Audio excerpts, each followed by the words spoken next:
Today we are looking at the book of Job, and it is a phenomenal book. There's no ways that I can do justice to a book of this nature in just 15 minutes. So I encourage you to please download the audio, which is the full message, and to read the book for yourself.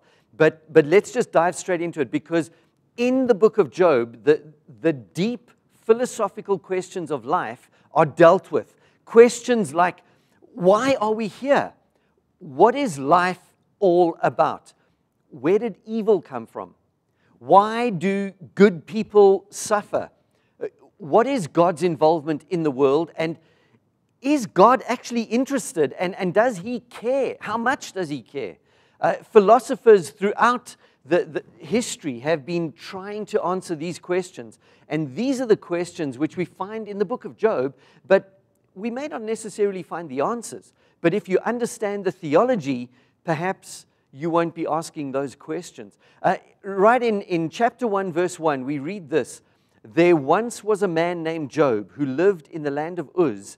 He was blameless, a man of complete integrity. Now, just that verse in itself blows me away, because here is someone who is absolutely blameless and upright. He lived at the same time that Abraham lived. Job is probably the oldest book that we have in the Bible. If the Bible was written in chronological order, it would probably start with Job and then go on to Genesis. So here we have someone who is blameless and upright. And think about this. If God is looking for someone who He is going to use to be a blessing to the nations, someone to be the father of His children, the Jews, don't you think He would choose someone who's blameless and upright in all of his ways? But no, God chose Abraham. And there, just right there, for me and you, there is hope. God can use us as well. We don't have to be absolutely blameless and upright like Job was. But now the story of Job continues, and it runs on two parallel streams. We have the story that's happening on earth, and we have the story that's happening in the heavens. Job didn't know what was happening in the heavens, and so I just want to give you a little bit of insight. Watch this movie clip, and then this will kind of set a backdrop for what's happening in the book of Job. Okay, movie clip, and I'm just going to move straight on. And cut. Don't you just love that? I mean, here it is. We're traveling along like those ants. We're just going along our normal daily routine, and all of a sudden, a leaf falls, a cancer falls, a hijacking happens, a car accident, a tragedy happens, and we shout out, "I'm lost! Life has come to an end." But then listen for the voice of the one who comes from a higher perspective, who says, "Relax, I am a trained professional. In fact, I was trained before the foundation of the earth. I was set aside to be the Savior. Watch my eyes. Come this way."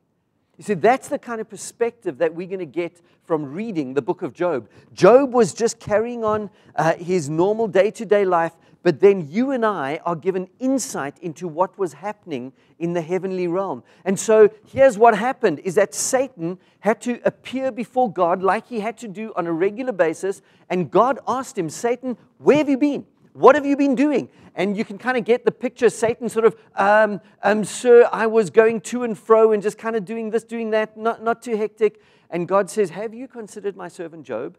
And so he loves me, he worships me." And Satan says, "Yeah, well, that's because you've blessed him. But if you let me take away his blessings, he's going to curse you to your face." And so God says, "Okay, do what you want. You can have free reign, except don't touch his body. Don't do anything to harm him." And so in a very short space of time, Job loses all his riches. He loses everything. In fact, even his children, who he loved, get wiped out in a natural disaster. And then the story continues. Satan appears before God, and God says to him, "Where have you been? What have you been doing?" And he says, "I've been going to and fro, nothing too hectic." And God says, "Have you considered my servant Job? You took away all his riches, but he still worships me and honors me." And so Satan says, "Yeah, well, that's because you haven't allowed me to touch his body." So God says, "Okay, you can let illness and sickness come upon him, but don't take his life." And so Job is covered from head to toe in boils, to the point where even his wife turns around and says to him, Job, why don't you just curse God and die? Be removed from all these sufferings. And Job says, you know what?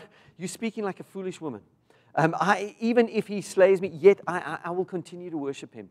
And so that's the intro to the story. And then the bulk of the book of Job is where his friends come to him. His friends, mind you, they come to him and they now try to bring comfort. And you know what their comfort is?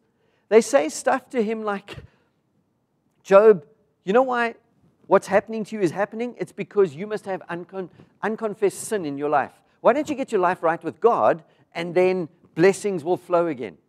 Then the next friend comes along and he says, you know what, you deserve this. The next friend comes and says, you know what, you deserve even worse than this. Do you have friends like that? Are they like Job's comforters? You know, I think the saying has been said, and sometimes I found this to be true, that the way Christians deal with their wounded is they kick them when they're on the ground. Let's not be like that. Let's not be like that. Let's encourage one another. Here's the question that plagued me for a while is, I was asking, what was perhaps the worst suffering that Job endured? Was it perhaps the physical pain that he was going through? Those boils. If you've had just one boil, you can imagine the pain that he was going through. Or was it perhaps the social pain where he found himself completely alone? All his friends had just kind of pulled away from him. Some of you who have lost a loved one, you've experienced that kind of pain. You know, up until the funeral, everyone's like very supportive and everything, and they comfort, but then straight after the funeral, it's just like you're on your own. That's painful. Or perhaps even more painful than that was the mental anguish that he was going through.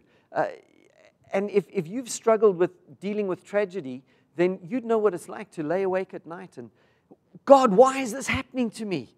And you try and put it together and make sense out of something which cannot be made out of. But perhaps there was a bigger pain. Because from the book of Job, we see that there was a spiritual pain as well. Because over and above all of this, Job cried out and he said, you know, if only there was a way that I could talk to God, but it seems as if God is removed from me as well. And there isn't an intercessor. Come on, somebody play an organ and get excited. We have an intercessor. His name is Jesus. And Job, even though there wasn't an intercessor that he knew about, we read this verse, it says, even still, I know that my Redeemer lives and that in the end, I will see him with my own eyes. I mean, that to me is just one of the most exciting things. But the point is, when he was struggling at his lowest, there was a spiritual pain that he was going through. And you know what that makes me think about? Because you and I read the story of Job, we experience life in the light of the cross, in the light of the knowledge of God's grace. Job didn't have that knowledge. But we know, just from what happened on the cross of Calvary, that God can take the worst of worst situations and bring good out of it. That's what happened with Jesus. You know, Jesus experienced physical pain. Jesus experienced social pain. Even his closest, Peter, denied him 3 times. Jesus experienced mental anguish when he cried out, my God, why have you forsaken me? Jesus experienced a spiritual pain because at that moment, when my sin and your sin was laid upon Jesus, God the Father turned his back. That was, I think, the worst pain that Jesus experienced. And you know what I find challenging? Is that in the same way that God didn't answer Job's questions, God didn't give a reason for why he had forsaken Jesus. There was no answer booming out from heaven. And so when you and I are going through difficulties, who are we to expect that God needs to give an explanation for why stuff is happening? We need to have the faith that Job had to say, I know that God is in control. But sometimes that's difficult, you know. It's tough to try and make sense out of tragedy. I want you to, just for a second, to try and put yourself in the position of one of Job's children. Not the children that we read about at the end of the book, because, you know, Job went through all these hard times, and then at the end we see how his riches were restored, and God gave him more children, and so his life was happily ever after. But what if we're reading this book and we ask the question, is there anything that I can learn from chapter 1 where Job's children are killed? So imagine you're one of Job's kids, and one minute you're having a party, next minute you open your eyes and everything is bright and you find yourself in heaven. And God appears and says, welcome. And you kind of, God, what's going on? What is happening here? And he says, well, you know, you see, I was wanting to teach your dad a lesson in perseverance and faith, and so I've just kind of brought you home. And you look around, and there's your other brothers and sisters, and you're still a young man, and you're kind of thinking, but God, I didn't even get married yet. And God says, it's okay. I want to just kind of show you something. But God, this isn't fair. God, I've got an idea. You know, next time you want to teach my dad something, why don't you take him to heaven early? You know, why do you do this to me? God, it's not fair. And then you hear this incredibly gentle but authoritative voice say, oh, but it's not about being fair. Life was never intended to be fair. Life is a series of opportunities that you can use to bring me glory. But hang on, I want to give you this. And as he says that, God like motions with his arm, and as he does that, you just begin to see the glory and the wonder of heaven. And you kind of, you're totally gobsmacked. And God, I don't deserve this. And that same gentle, loving, but authoritative voice says, oh, but it's not about what you deserve. It's about what I want to give you in order to bring me glory. And so come and enter into your rest and glorify and worship me forever. And so here, you see, that's grace. Life is not only about here and now. Life is eternal. And these short years that you and I spend here on earth are just opportunities that we have to make decisions which are going to determine how we're going to spend the rest of eternity. How about you? Are you going to hear God say these words, well done, good and faithful servant? Please do whatever you can to hear those words come from that loving, gentle, but authoritative voice one day. Amen.